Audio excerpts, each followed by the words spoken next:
I'm Jacqueline Sullivan. I'm a mixed media artist from Cincinnati. I teach classes in abstract painting, calligraphy, and bookbinding all over the US, Canada, and Europe.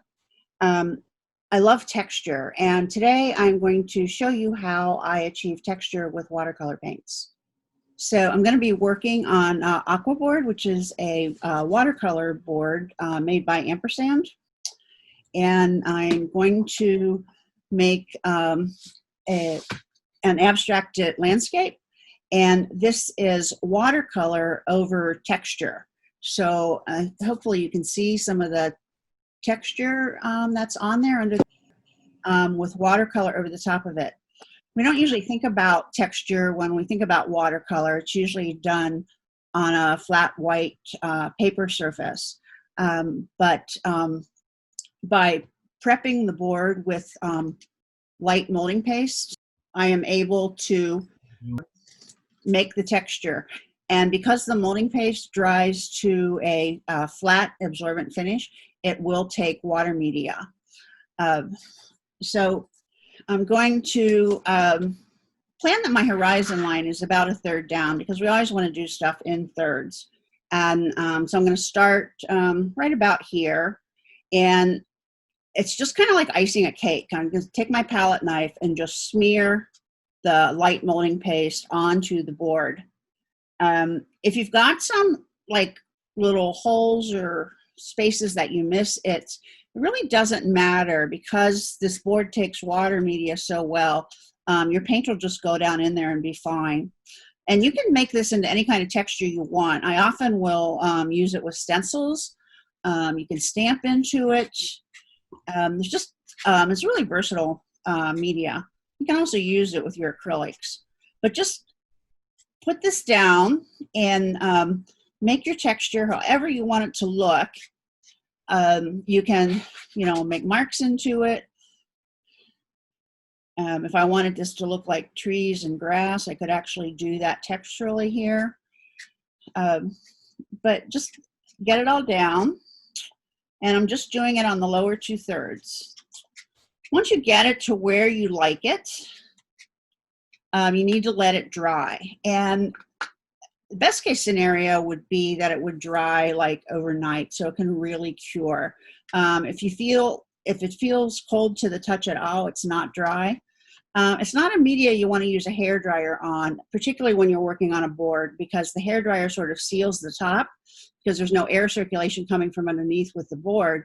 It's not going to dry properly. So it's just not a good idea to dry it with heat.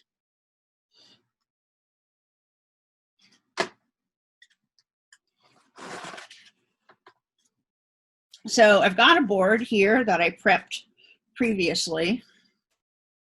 It's too hard on the camera to see the texture, but you'll see it as I paint it. I'm going to work with this brush. It's a new brush to me. It's a golden Taklon brush made by Silver, and it's a quill brush. So it comes to a nice point, and I like it because I can work in small areas and in large areas.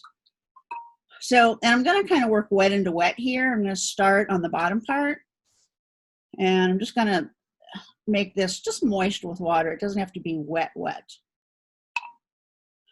And my general habit in painting is to, what I heard somebody call activate the painting, activate the surface, and that is just get rid of the white. So a lot of times I'll just start with quinacridone nickel azo gold. And the reason I like to start with this color is because it has so much tonality built right into the color. It starts defining areas on its own. So when you're working abstractly, the hardest thing is to figure out how to divide up your space. So this kind of gives me a start on how this space divides up just by its the natural tonality built into the paint, into the pigment. I keep it pretty light because this is just the first layer. But I don't know if you can see it on camera, but if I was working over regular molding paste, which does not dry to this absorbent surface, I would be getting a lot of beaded up paint right now. But because I am on the light molding paste with the absorbent surface, the paint is not beating up, it's just sinking into the texture really beautifully.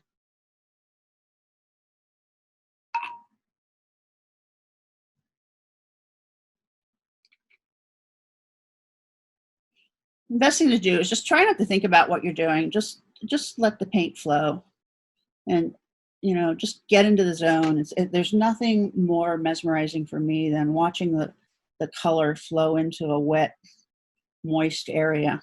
This is what I mean by the built-in tonality within the pigment, the way it's grabbing that texture. So then I'm going to take a little bit of Payne's Gray, and these are core watercolors, which are made by Goguen. They are really, really bright watercolor paint. The binder in typical binder in watercolors is gum arabic, but these are bound with something else that starts with an A that I can never remember, but it's clear, so you don't have that yellowing of the color. And that plus Golden's habit of adding a lot of pigment into everything, all of their products, makes for a lot of brilliance. So people who have been doing watercolors for years sometimes don't like these paints because they're so bright. But I absolutely love having all that color. I also love this green that Payne's Gray and quinacridone nickel azo gold make. It just makes a really beautiful sort of vintagey green. Golden's Payne's Gray is just so blue that we get this green. If I get something down here that I don't like, working with Aquabord, you can actually take this all the way back to the white again. Well, on either the board or the molding paste. So you can just take a damp paper towel. So if you mess up and you don't have any light areas, you can just lift it really easily, much more easily than you can on paper where the colors probably would have stained the paper.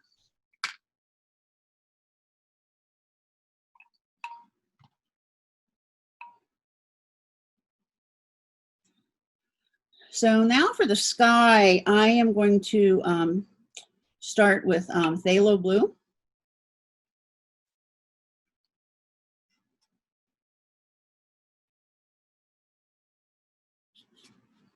And here I'm working directly on the Aquabord itself. I did not put any texture up here. And phthalo blue is a real staining color. If this were on paper, I would never be able to lift this, but I don't like this streak right here. So because I'm on the board, I can just get rid of that where it would have stained the paper.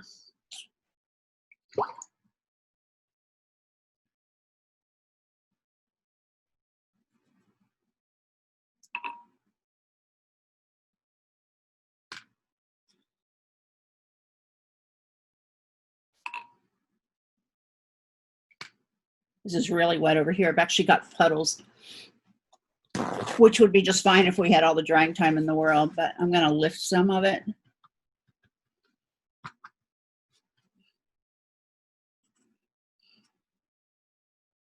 Usually when I'm doing a horizon line painting, I like to have right on the actual horizon, I like to have that area a little bit darker and then get lighter as we move up. Paintings that are light at the top, in general, we experience those as more peaceful because we're so used to experiencing our earth being light, you know, the light sky. And when they get dark at the top, it's sort of like a threatening thunderstorm.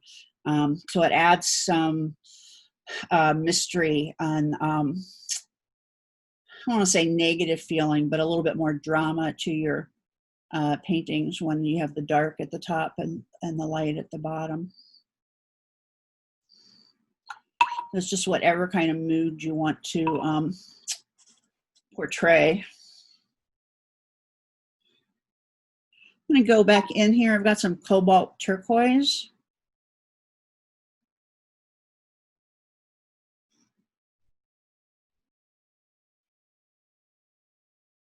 Add just a little bit of Payne's gray up here in the sky. And I'm a big proponent of painting with paper towels. So I'm going to blend it in with my paper towel.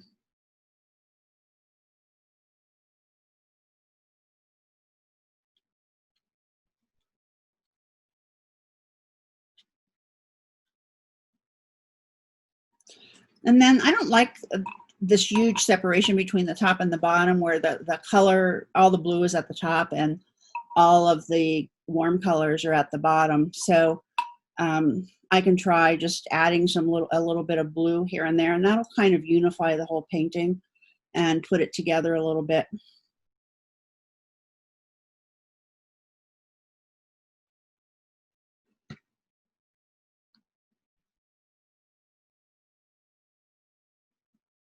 And it doesn't take much, but you just need a hint of it down there to sort of pull the top and the bottom together.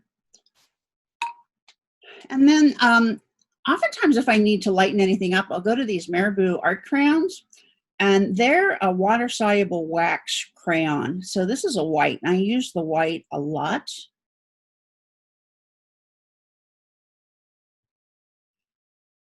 And they're also nice for testing if you want to use a color somewhere. Of course, we don't usually have white watercolors, but on an acrylic painting, I'll use them just to see if I want a little spot of red or orange or something. And then I can, because they're completely water soluble and you can take them right back off. And here on the board, I can wipe it back to white, but then it's white, where by putting the watercolor crayon on top of the texture, I can still see some of the other colors through the white crayon. So it's not as white as it would be if I lifted it up completely. So it's really nice. Usually in watercolors, it's really hard to get the white back, and working this way, we've got a couple different ways for getting our light back in.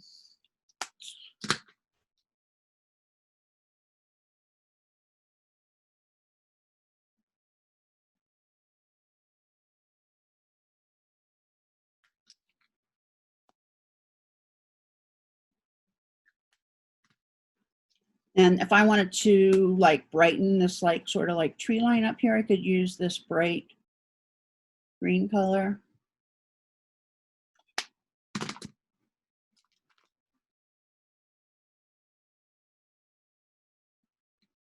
And if I wanted a little purple in my sky.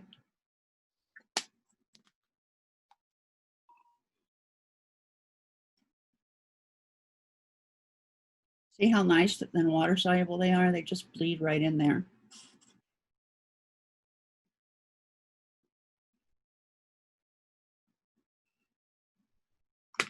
So hopefully this is a new way for you to paint and think of watercolor in a new way. And I welcome you to try it. I will be offering some classes in some of the stuff, and if you're interested in doing that, just send me an email at jacquelinesullivan@mac.com, and I'll put you on the list to invite you to my classes.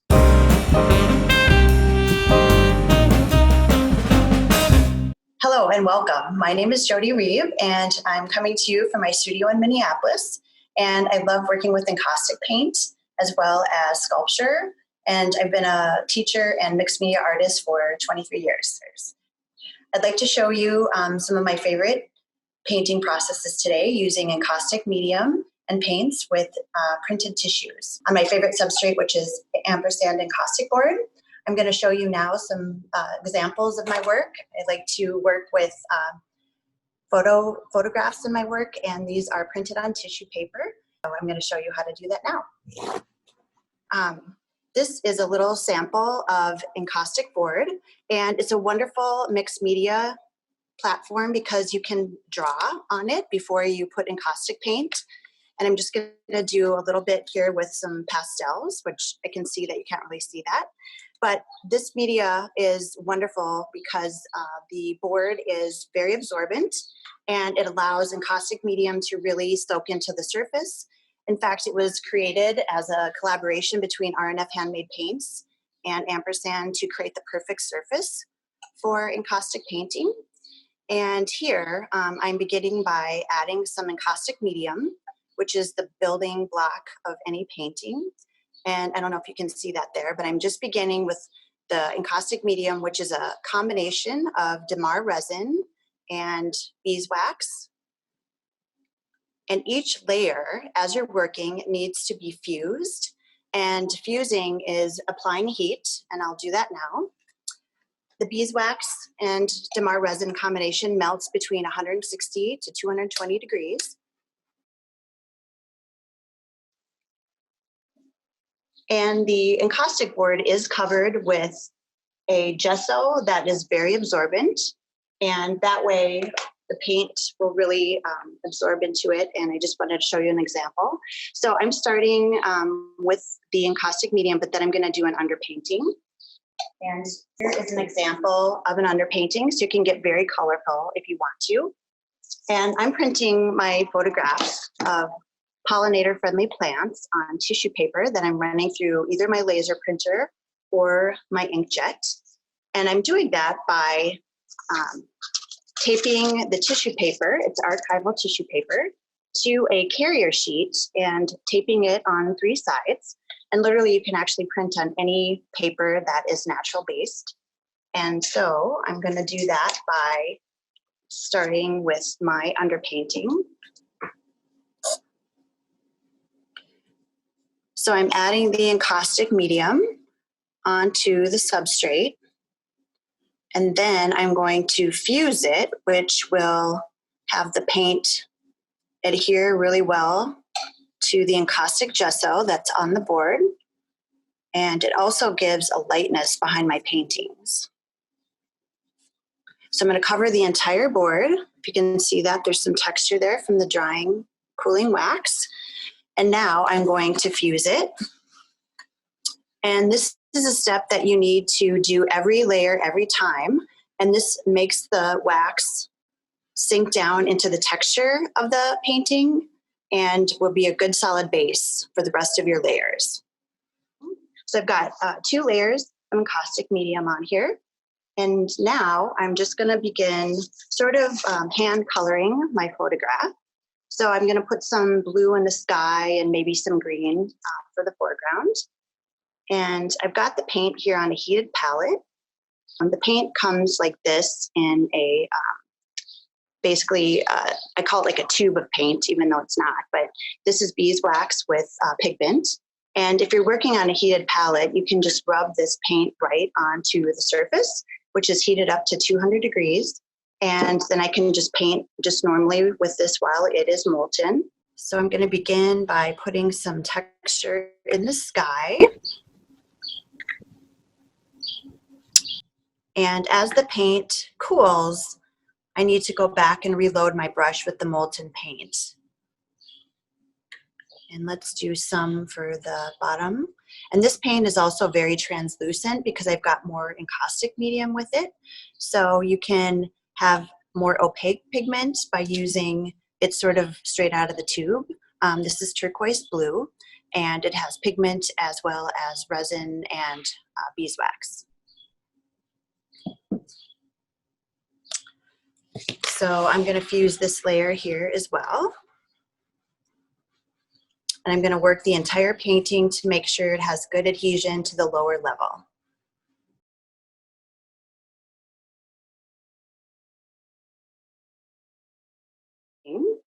And then before I add the tissue paper, I'm going to begin with a layer of encaustic medium to make sure that that paint stays where I want it.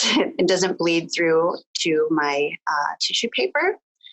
And another great thing about the encaustic board is that it's formulated to take heat. So I can work on this multiple times, adding multiple layers and fusing in between each layer. And it's going to give me a beautiful, strong substrate that does not change over time. This is a flat panel, and I do like working on cradled panels as well. So I just want to mention that they come in 2 different thicknesses, or a flat and a cradled panel. And I've got the encaustic medium on there again, so I'm going to fuse one more time.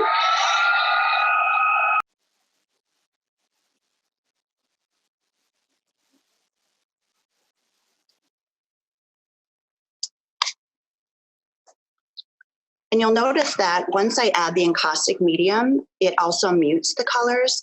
It's because there is a translucency to this versus a transparency. So you really can build up these depths looking sort of through glass almost. Yeah. Okay, so this is just the beginning. So when you work with encaustic painting, you work in layers, or at least I like to work in layers. And I'm going to just position this tissue paper over the top. And then I'm going to use the caustic medium to permeate the tissue and go through to the bottom layer. And you can see that that underpainting is starting to show through. I'll hold it up a little bit closer. And I'm going to do this over the entire painting. And so this is going to be just the beginning where I'm going to be adding paint on top of this as well.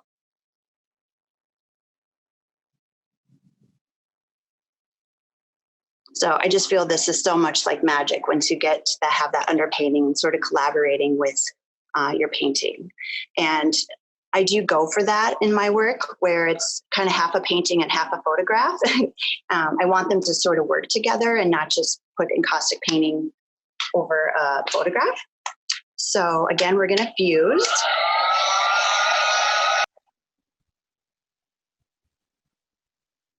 So I was working with the palette knife to smooth the tissue paper. And if you do get some air bubbles, you can kind of just poke those areas with the palette knife and just smooth them down once you've fused the top layer of encaustic medium. And I'll let you see that there's some texture there that's happening from the wax.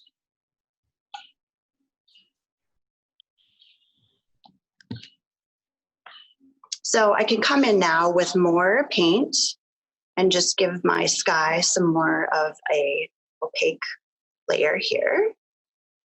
And then before I would add any more paint, I'm going to fuse it again. And just to soften that, I'm going to start to use this palette knife to scrape that, and having it blend.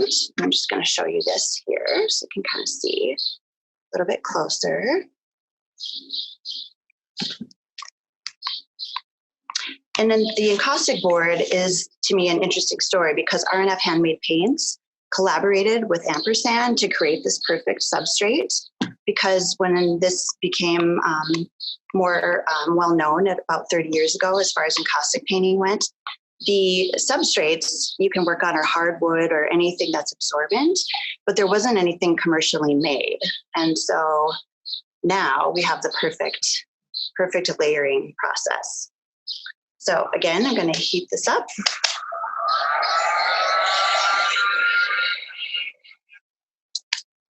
And encaustic painting collaborates really well with oil-based mediums, but not so much acrylic. So I've got some oil pastels here, and I'm going to just use those because you can start to kind of get some drawing quality. Although my wax is kind of hot here, I guess we'll try a darker one. So if I want to just blend a little bit of the oil pastel in the sky, you can use this to draw.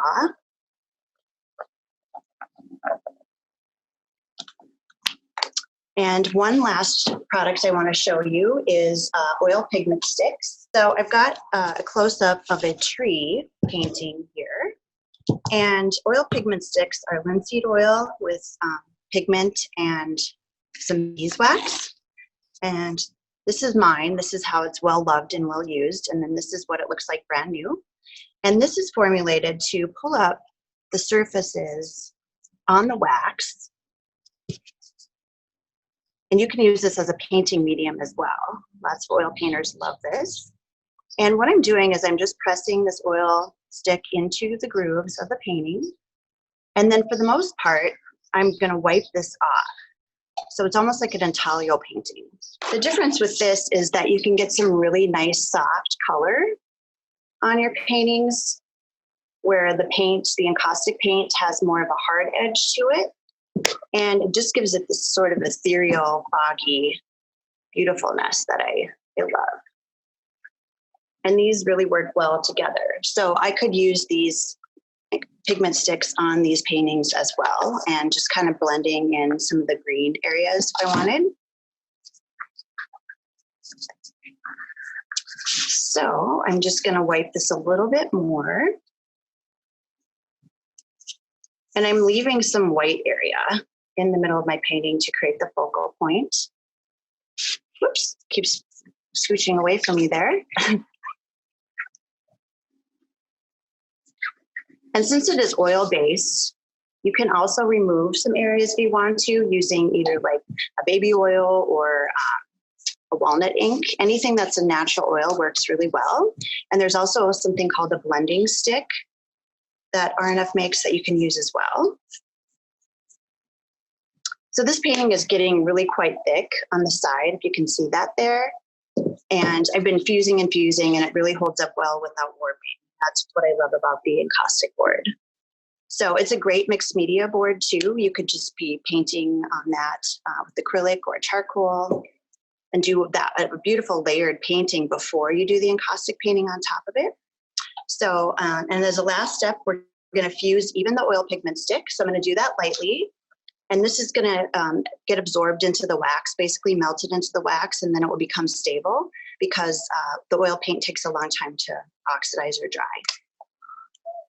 So I'm going to do that one more time. And since it's such a thin layer, I really don't need to over fuse it, meaning over melt it. And yeah, so that is what I have to show you. I want to thank you so much for joining me. And I do teach workshops. And so my website is jodireeb.com. Thanks.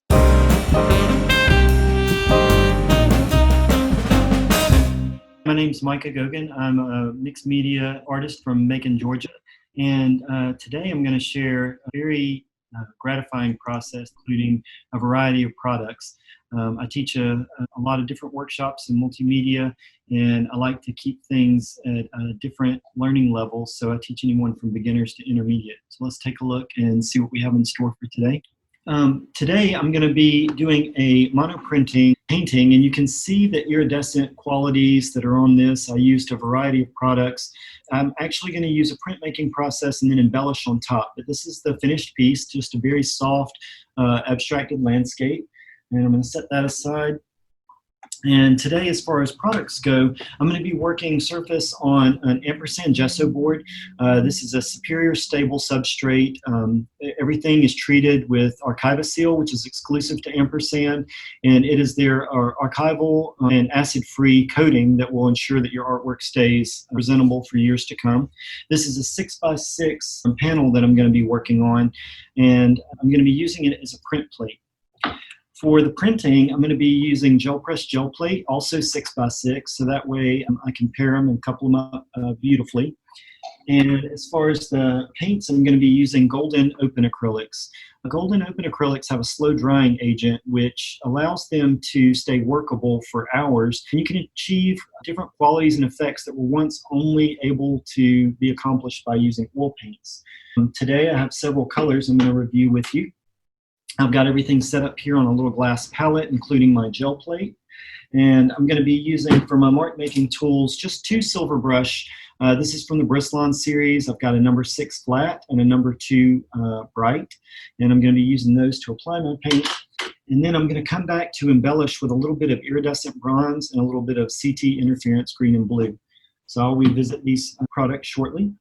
I've got my palette set up, and colors that I'm going to use here are going to include the Naphthalene Red Light, the Benzimidazoline Yellow. I'm going to use the Manganese Blue and the Bone Black. Notice that I don't have a white involved because I'm going to let the white of the board actually be the white in the painting. So I'm going to take my 6x6 gel plate, and because it is a transparent gel plate, I've got an image here. This is a copyright-free photo from an old trip, and I just formatted it to be a square so that I'll have that orientation. And what I'm going to do here is I'm going to just place the gel plate right on top of the image so it almost acts like a transparency. And that's what I mean about these being offered at a variety of levels, so that you can just keep it as bite-sized as you need it to be. Now, of course, if you would like to implement your own drawing skills, you could freehand it, you could make up your own image, etc. But having this transparent option allows this to be a perfect exercise for beginners or people that just want a simple meditative exercise. I'm going to wet my brush, just the bristles are wet, but I'm going to be sure and tap it on a paper towel to get rid of the excess moisture. And I'm going to start with my light colors. I'm always going to paint light to dark, starting off with a little bit of the Midazolam yellow. And I'm just going to mix here to get a nice bright green, but I want a higher proportion of my yellows. I'm going to gently apply a generous amount of paint to both sides of the brush. And I'm not over mixing. I'm trying to just let the colors be playful. And I'm just going to come in and I'm going to create this pat, pat, pat, pat, pat, pat, pat, pat, pat. Sound effects help very much so, because if you tend to overwork things like I do, then the sound effects kind of remind me, hey, I'm just trying to get that energy going. And I'm just going to pat, pat, pat all the way around, creating my brighter surfaces on the plate. And I'm just tracing along. Very easy going. We've got enough serious stuff going on. This is playtime, and I'm enjoying just letting loose. I'm going to slowly increase my proportion of the manganese blue so that I get a darker green. And I'm just going to embellish and build right on top of that. You see how I'm just kind of tickling along. I'm purposely not over mixing my colors so that I can just get, you know, just some playful patches here. Beautiful. I love the intensity of the pigment in all of the Golden products, but I love the workability of the open acrylics. You know, just to be able to have that open time, meaning the amount of time that the product actually stays wet on the surface. So I'm just getting darker as I move down here to the bottom. And I'm not sure if you saw it in the image, but there was a beautiful little hint of red. You may not even see red in this painting, but I'm just going to just say hello to my friend Red. Hello. Just going to put a little bit there, just enough to create some interest. And then I'm going to take a little bit more of the muted blue and come in and start working into my darker areas. You see I'm creating that darker horizon line. Boop, boop, boop, boop. And I just love the freedom of just being able to just kind of follow along and enjoy my time. And a little bit of light there. I'm going to rinse out my brush. And for the first time, I'm going to visit my black. And I want to just create some of the darker areas here just by putting in some of those shadow shapes. I'm just tickling in some of my bone black. Tickle in, just to give a little bit of depth. I love having a wide value range in my painting so that I can, you know, have both light and dark spots. I tend to be a little bit of a value junkie, so I like heavy value. Gives it that chiaroscuro or that dramatic pop of shadow and light. Loving it. And what I'm going to do is I'm going to mix just a tiny bit of this bone black with a little bit of this manganese blue and get kind of a light Payne's gray or Prussian color. And what I'm going to do, even though the sky is a little bit brighter, I'm going to just reserve some of this dark gray for the mountains that I can separate. So this is the mixture of both the black and the blue. I don't want the blue to be in your face because I'm trying to create this atmospheric perspective.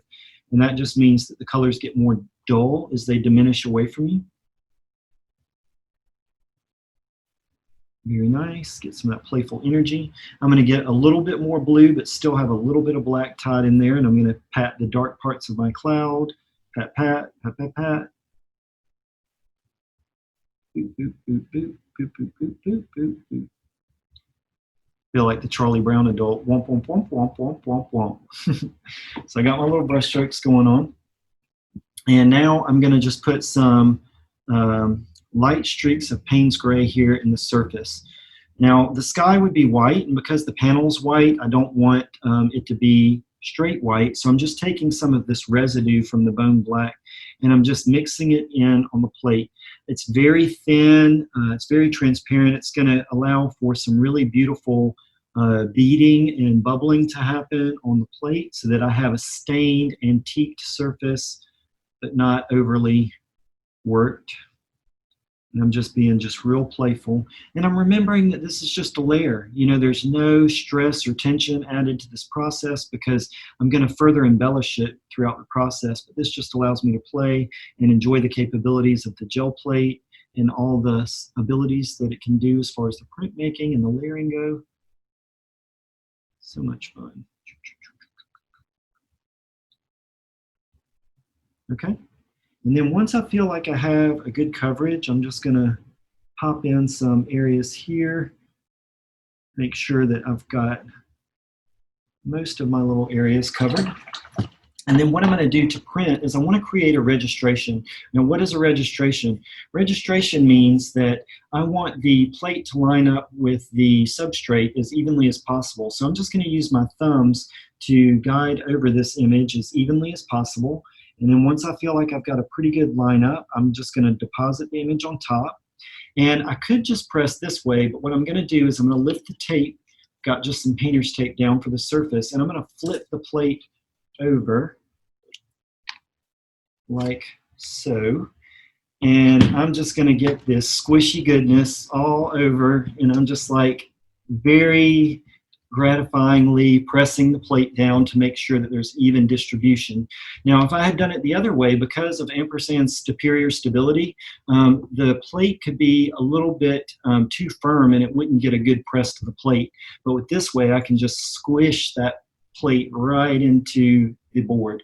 And then another advantage to doing it this way is when I peel back the image, oh snap, I get a little sneak preview of what it's going to look like. And so if there's any air bubbles in here, I can just squish those out, making sure that the plate has made contact fully with the plate.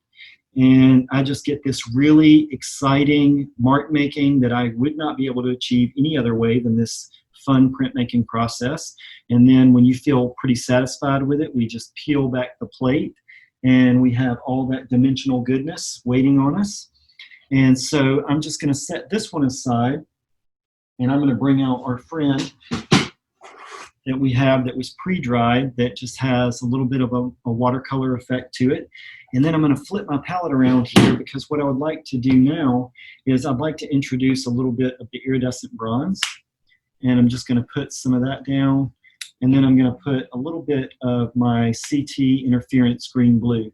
Now, the bronze have metallic pigments in them. They have actually some micaceous particles in them, and then the CT interference actually have titanium white flakes that were painted with both green and blue. So depending on the way that you shift the colors, then you've got a different prism of color available to you. So I'm choosing to use the green blue just because obviously there's so much green blue in this image. And I'm shifting to my smaller #2 bright brush at this point. Again, I'm wetting the bristles. I always want to start with wet bristles, but I tap it on the paper towel to make sure that they're damp but not overly saturated. Now I'm just going to take my bronze. I just want enough just to kind of give a little bit of sparkle. I want to show you this finished one again, and if you could just see the places where I just kind of added that pearly iridescence. I just want to do some embellishment techniques. So I'm taking the small #2 brush and I'm just tickling and skipping some spaces. I call it breaking the caterpillar. I don't like these long continuous lines, and I don't want to cover up the beauty of the mark making that happened from the gel plate. So I'm just putting these little exciting, energetic lines with the bronze, just enough to kind of, you know, just say something mark making, just so I can introduce a little bit of that color. And I'm just tickling the bronze, and tickling, I just mean that I'm just very rapidly distributing some of the pigment down on the actual surface. The Ampersand Gessobord is a perfect surface for mixed media and layering. So because of the thin application that happened with the gel plate initially, there's plenty of room to grow and build texture on this. I'm then going to come back and I'm going to take some of the CT interference, the green blue, and I'm just going to put some of the same patches right on top of the color. I can even dip back into my original colors by pulling just a little bit of the blue, the manganese blue, and mixing it in with the color. So not only do I get some vibrant blue patches, but they've got a little bit of that iridescent sheen from the CT color. Look at that. All these wonderful translucent layers. It's just a very happy, bright, vibrant painting. Didn't have to think too much. Didn't take a lot of time out of my day. Just something I could just kind of step away from and just totally make my own. And I'm going to just kind of overlap the clouds. So in this particular print, because everyone's original and different, just like you, this one did not print any really high noticeable clouds. So what I'm going to do is I'm going to create them by doing some mark making. And I'm just putting a little bit of the CT interference, and I'm just billowing out some cloud textures so that I have a little bit of that. You can see it. It might look like wet paint on the surface, but that will actually be what stays reflective in the CT versions. So that'll be exciting. And then the final thing that I'm going to do to embellish, I'm going to use this Faber-Castell pit pen. This is a black series. It's just a finer tip. They come in a variety of tips. And I'm just going to put a little bit of really energetic mark making here. Just look at the embellishment here. It's just kind of some squiggly lines, almost like a little daydream. Again, breaking the caterpillar so I don't have one continuous line here. And so I'm going to start with some of the areas. Of course, this is still a little damp, but I'm going to start with some of the areas that are a little dry, and I'm going to squiggle around and just, you know, lifting the pen and also setting the pen down. If I don't have any clear boundaries, I can set those at this time. I'm going to come back into the gold, and because it was such a thin layer, the bronze, then I can just create this squiggledy mark making all around and just create my own little energy of these tufts of grass. I can just feel them blowing in that Tuscan breeze and just get this energy and this mark making that's happening. Isn't that playful? Just a lot of fun. And you've got the air bubbles that happen that created these little pockets. Okay, so then we're just going on with the energy of the clouds, just creating that playful squiggly sgraffito all up in the clouds until we have our finished, just really whimsical, playful. It's got all the elements. It's got printmaking. It's got fun access. It's got mark making. It's got metallics. I mean, what's not to love? You can put this in a floater frame to best distribute it. Ampersand makes original floater frames. You can put it on an actual cradle panel, which is also available to you, so it's ready to hang as soon as you're done. Now, if this was Ampersand Claybord, you could also take some scratching and mark making, and you could actually do some relief carving to get even another layer of depth. Thank you, and you can find more of my artwork at www.micahgoguen.com.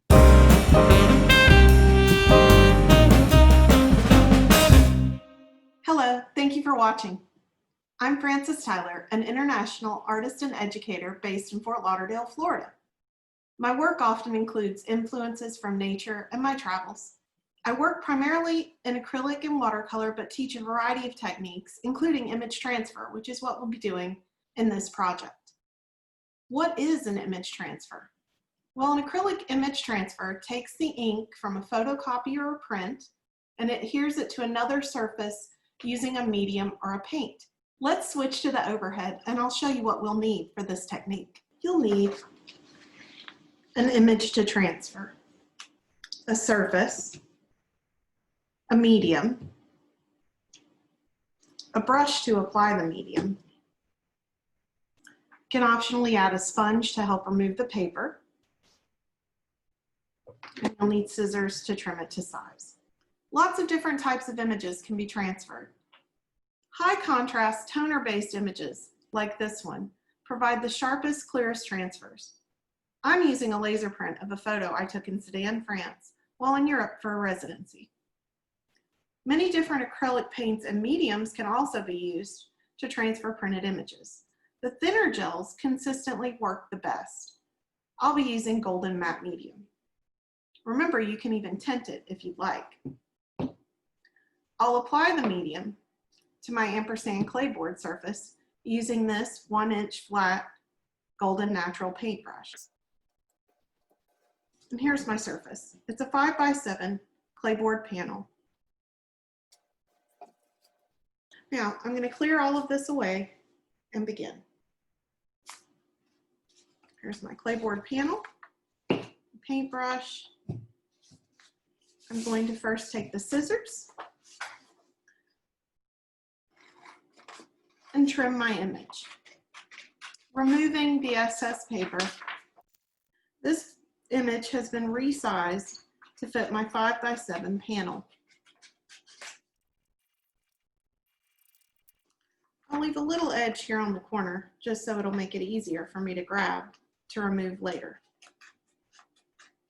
So remember, all we're transferring is the ink from the image. We will remove the paper. Remove these scraps. And now you can see my image sits on my surface. I'm going to take a little piece of palette paper, moisten my paintbrush, and pour some medium onto my palette paper. Move my image. Now, I could have applied the medium directly to the surface. However, there was a chance that by doing that, I could end up with more medium than I needed. And since I want to be careful not to get medium on the other side of my image, just the side that is to be transferred, I don't want a lot of extra medium floating around. There's a loose hair there, so I'll get that out now because I don't want it to be stuck in my image. Now, Claybord is super absorbent, so we'll need several layers of medium. You can see here, most of this is already kind of absorbed into the surface. I'm going to turn my canvas, my panel, and go the other direction with my brush strokes this time. This helps ensure an even and complete coverage. And I want to work quickly, but evenly and consistently. Okay, I'm giving it a few seconds to dry in between coats.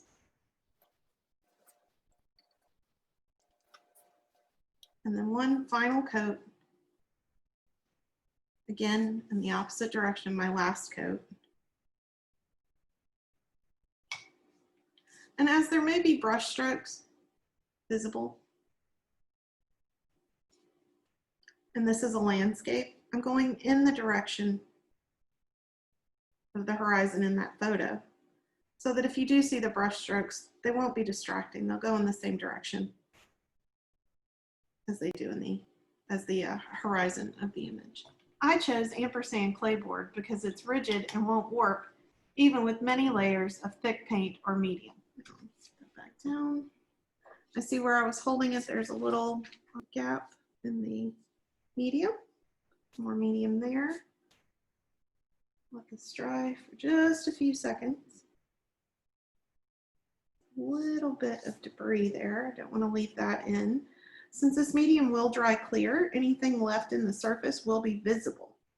So make sure we have a nice, clean, and consistent coat medium here. All right, you can kind of see there's medium all the way on that panel, entirely covering it. Now I'm going to take my image and apply it directly to the surface, trying to kind of line up my edges, registering the corners, try and line them up so that they correspond. And then I'm going to press my image down. I might have gotten it a little small, a little sideways, but that's okay. I'm going to press from the center out, ensuring firm contact. And I want to be very careful not to get any medium on the back of this image. So I'm going to wipe my hands, make sure they're nice and dry and clean. And I'm going to rub, firmly press. Ensure good contact. My image.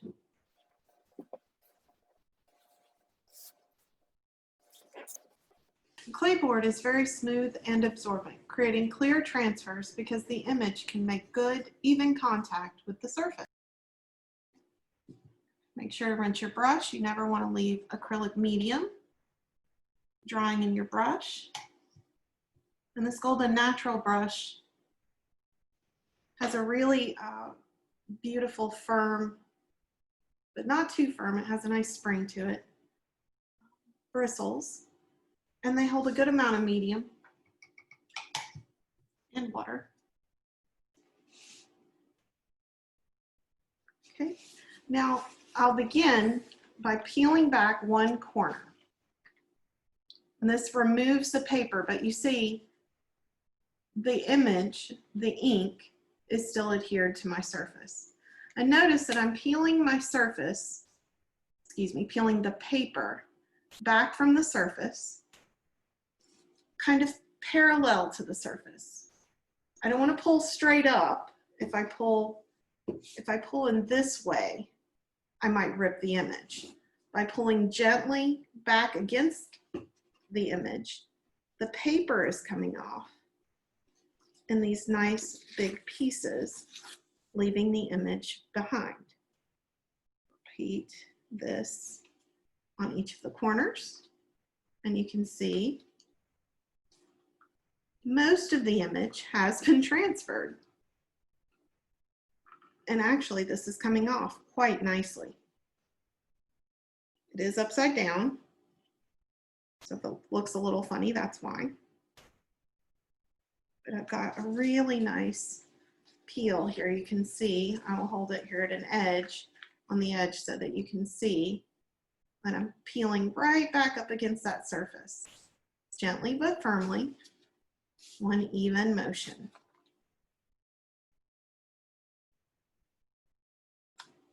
And I've now removed most of the paper. You can discard this. No longer need that. Now you'll see it's a little cloudy. And that's because there's still some paper here. What I do to remove that is I'll just take, this is just a spray bottle with clean water. I'm gonna lightly mist, and you can see how when I wet it, you could see the detail here versus this area. This area is still dry, and this area is wet. So that lets me know how much paper's there.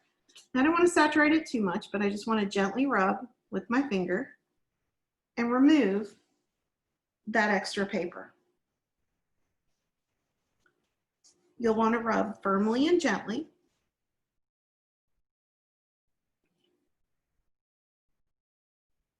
But taking care not to rub too hard, or you'll remove the image that you've just transferred.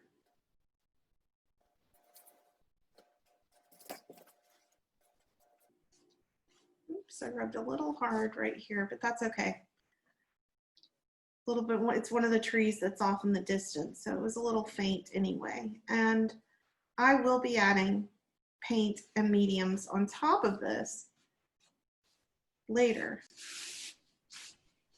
As you can see here, the Claybord panel is durable, allowing me to easily rub off the excess paper without tearing or damaging the surface.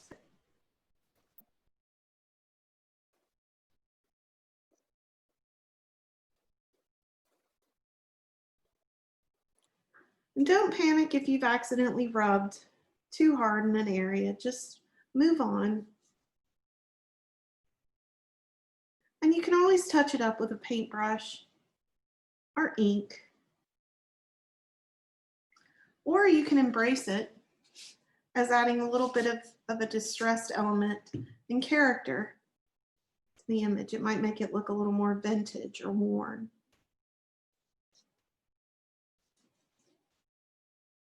Once you think you've gotten most of the paper removed, let it dry.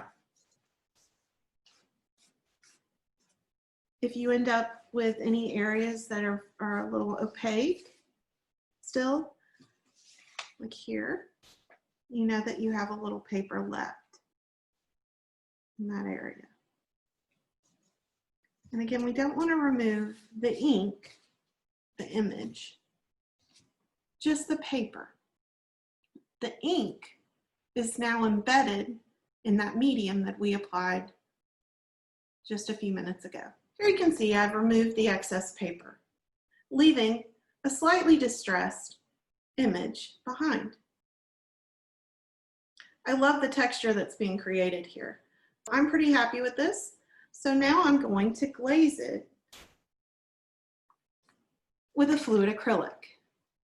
This one is a transparent color, quinacridone nickel azo gold by Goguen.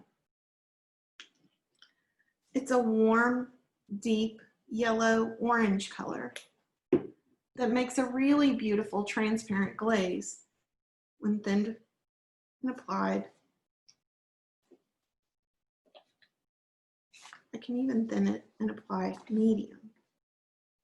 And you see here, as I apply the gold to my surface, it warms up the entire composition. I can continue to apply color, medium, and texture to my design and build layer upon layer.